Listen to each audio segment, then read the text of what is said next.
Kalau perundingan tentang cita-cita bangsa ini harus kita lakukan, pertanyaan mendasarnya, Republik hingga hari ini hidup dengan apa?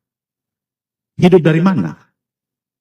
Siapa presiden di Republik ini yang patut bangga dan mengatakan dia berhasil? Tidak ada. Republik ini hidup dari pajak rakyat kok.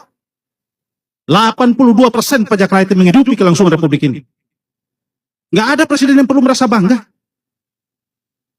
Dan pajak rakyat yang dibayarkan oleh rakyat kembali ke rakyat dalam bentuk iuran BPJS. Pendidikan juga tidak gratis. Ketika sakit dia harus berurusan bagaimana mengaktifasi BPJS-nya.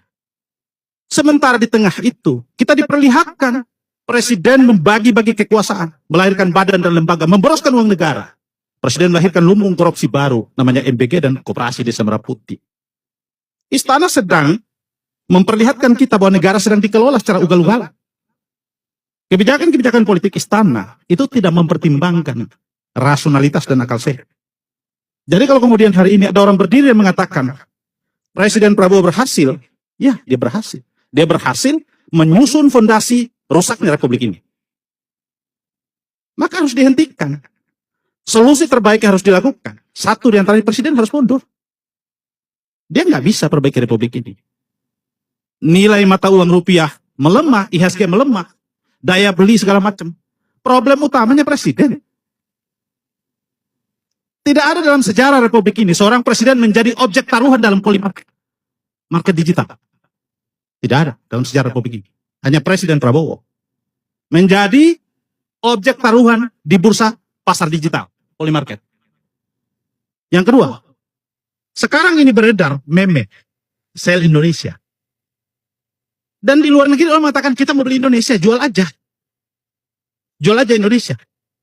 Jadi ada soal yang serius dalam kita bernegara.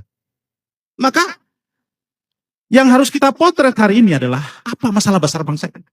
Pintu masuknya adalah rusaknya sistem politik, monopoli partai, peran DPR yang mandek, semua tidak berfungsi. Terus kita bicara bernegara. DPR hari ini bukan sekedar dayang-dayang, dia menjadi bagian dari kekuasaan pemerintah. Juru bicara presiden DPR.